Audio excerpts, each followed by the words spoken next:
We turn now to Hebrews 12 and verse 2, 3, and 4. We have been seeing about the Christian race, and we are told to run this race looking unto Jesus, or, as it could be more accurately translated, looking away from everything else unto Jesus, the leader and perfecter of our faith. He is our example, and we are to look away from everyone and everything else unto Jesus, because it is in His life on earth, that we see an example how we can run this race. We are to look unto Jesus, who endured the cross. That's what it says in verse 2, and so obviously verse 2 is not referring to looking unto Jesus as He is now at the right hand of the throne of God. It is true, as it says in verse 2, that He is now at the right hand of the throne of God, but we are to look at Him as one who endured the cross with joy, and now is at the right hand of the throne of God. We are to look at Him as one who has endured. That is where we are to take our example from. Many people have looked at verse 2 as though it meant we are to look unto Jesus at the right hand of the Father now. This is true. We are to go to Him for grace to live this life. But it speaks about more than that here in this verse. It speaks about looking at the earthly life of Jesus as an example for us to follow. And this is what many Christians do not have. An example of the earthly life of Jesus which they can follow. And therefore they do not have any encouragement in the race. For example, it says in verse 3, "Consider Him who endured such hostility by sinners against Himself, so that you may not grow weary and lose heart." So in the midst of our trials, and we find ourselves being opposed not only by sin, but by sinful people, what is it that is to encourage us from growing weary and faint and losing heart? We are to consider Him who endured such hostility by sinners against Himself. Think of the things that Jesus endured. He endured the cross, it says in verse 2. And He endured hostility by sinners against Himself, it says in verse 3. He fought against sin, and He overcame. And He loved these sinners who were hostile against Him, and He overcame, so that there was no evil that came forth from Jesus at any time, but only good. No, He was never defeated by hostile sinners, nor by sin. That is our example. That's the example we are to follow, so that we also don't get defeated, either by sin or by the opposition of evil men, or the opposition of modern-day Pharisees who may have Christian doctrines, right, but who do not believe in godliness of life. That was Jesus' battle. He fought against not only sin, but against the spirits of evil that resisted Him through religious people, the Pharisees and Sadducees, who were continuously after Him, continuously on His tracks, trying to knock Him down. But He refused to have any bitterness or any lack of love towards them. "Father, forgive them, for they know not what they do," was His attitude. Consider Him. He endured such hostility. And when we look at His earthly life as our example, we have an encouragement. For after all, why have the Gospels been written? There's no need for us to read through the Gospels if all that Jesus did was die on the cross for our sins. That one fact would be enough. Why is the earthly life of Jesus described in the Gospels, and 4 different Gospels describing His earthly life? Why? Not merely that we might admire it.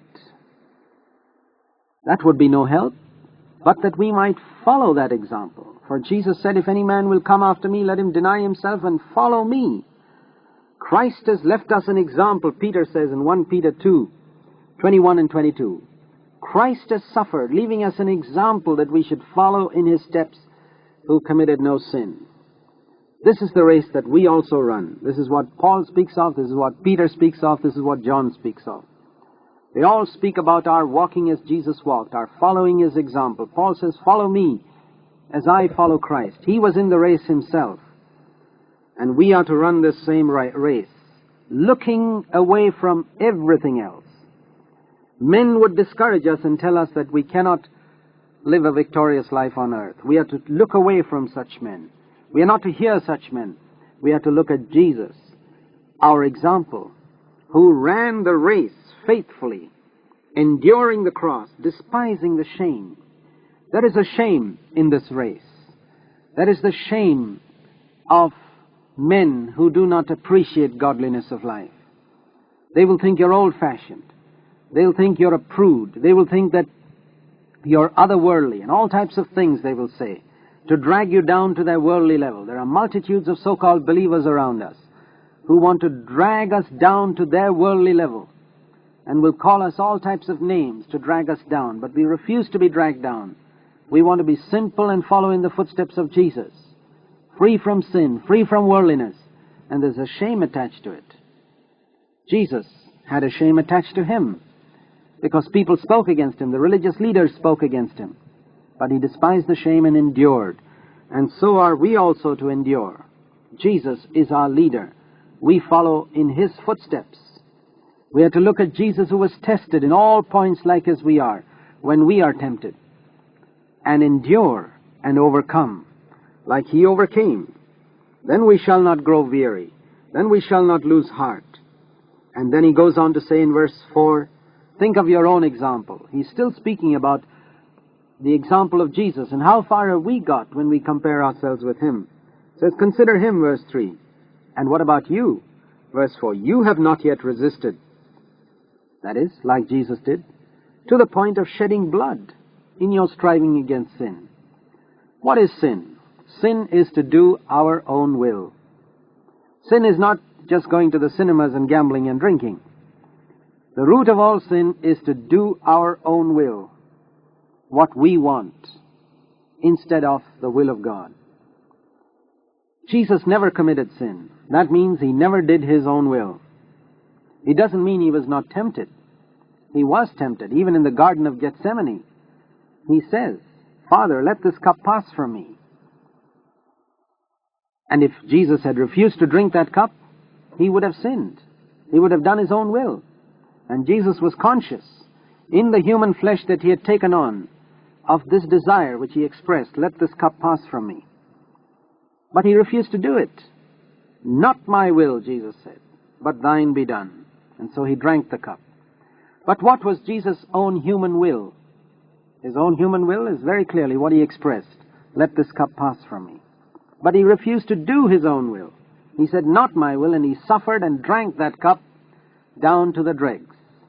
That is our example. He refused to sin. And it says it was a great struggle for him. It wasn't easy. Many people think that Jesus went through in his battle on earth without any struggle at all. No. He prayed with loud crying and tears, we read in Hebrews 5:7, in the days of his flesh. And he endured. He went back 3 times and prayed in the Garden of Gethsemane, Father, let thy will be done, not mine. It was through a struggle, and it was at least for 1 hour that he prayed, we read in Matthew 26. And he overcame. And in his struggle against sin, that is, in his struggle not to do his own will, the sweat came forth from him as great drops of blood. He refused to do his own will, and he did the will of his Father. So holiness for Jesus was not something handed out to him on a platter.